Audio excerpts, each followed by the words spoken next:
Let me turn this on. I'm going to call the meeting to order. This is Subcommittee for House File 2025, an act relating to internet access by electronic voting equipment to be enacted by the General Assembly. And I would just ask that I'm joined here by Representative Carter Nordman. Go ahead and you can introduce yourself. I'm sorry. Representative Nordman from Dallas County. There we go. And so I just asked that we would go around the room and just state who you're with and your position on the bill. And then when we're finished hearing the people in the room, then we'll make our final comments and make a decision.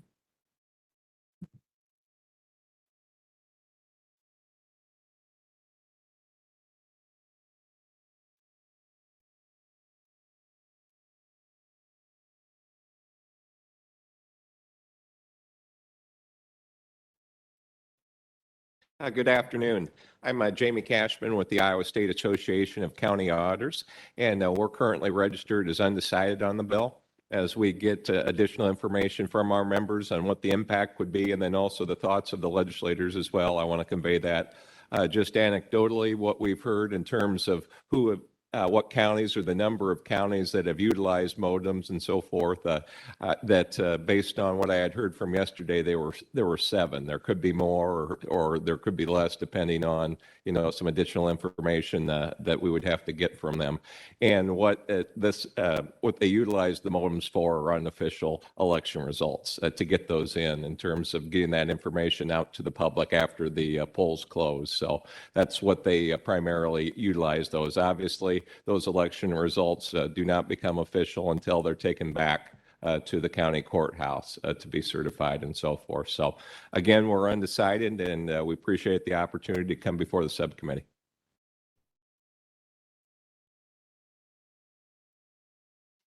Yes. Jamie, the communications that you do for the unofficial election, how does that work? Do you hook into the internet and it goes out, or do you? I think typically what they've done is they've hooked in with the modem, and then that modem ultimately, I think I'll have to do some further research on how that works and so forth. I think through the modem, similar to, it would provide access, I believe, to the internet and get that back to the courthouse. Okay, thank you. You are.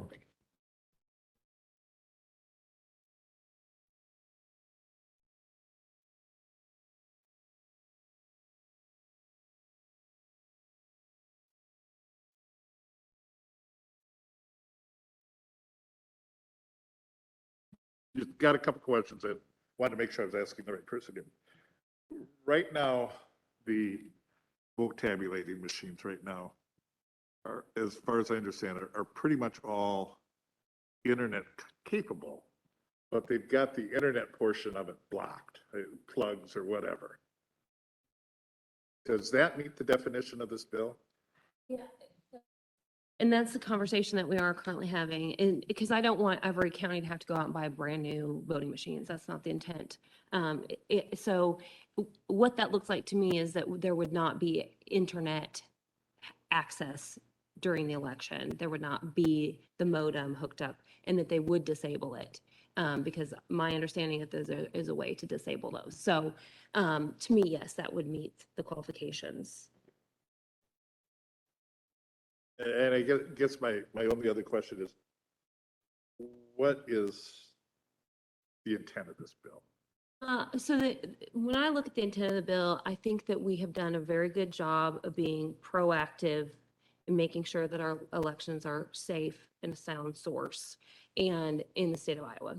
And I think that we all know that even at home, you don't want to just leave your laptop sitting out open to the internet. It just offers the opportunity for some type of issue.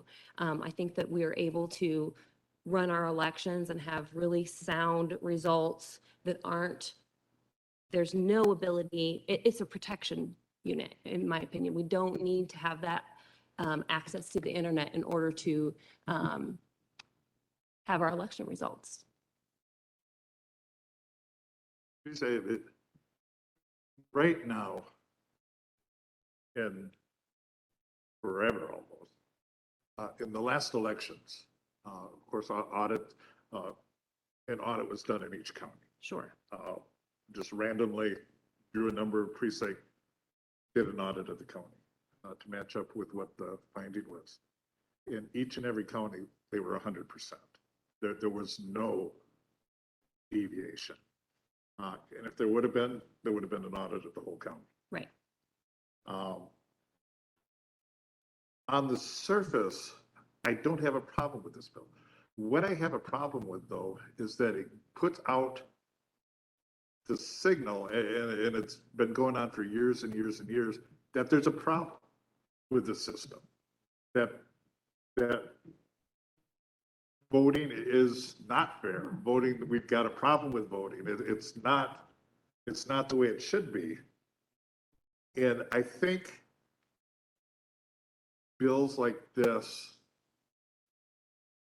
mask what we should be doing, that is making it easier for legal voters to vote. And we've done just the opposite, and I think this gives another little tidbit on the fire of there's something wrong. We've got to fix it because there's something wrong. And that, I think, is a danger. Thank you. Mm-hmm. So I'll just close and say, I disagree. I know, but I think it's our responsibility to be proactive. And I mean, I don't lock my doors on my car because I don't think that maybe somebody will break in. I lock the doors on my car because I think maybe somebody will break in. Does it happen? You know, if I have the doors unlocked on my car and I walk away and nobody breaks in for the day, does that mean that forever I will never lock my doors on the car? No, I think ahead. I plan ahead. I'm waiting for that security break to happen in my own personal life.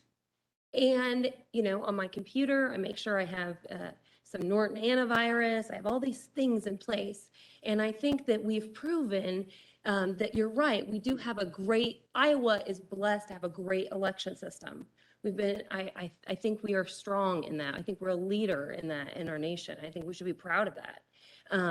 But I think that the internet, the World Wide Web is a place where people are savvy, and it's a very quick access for election integrity to go south. So I just like for us to have the accountability and the due diligence to just take that extra time and drive those results in, make sure that there's no way that can be tampered with in any way.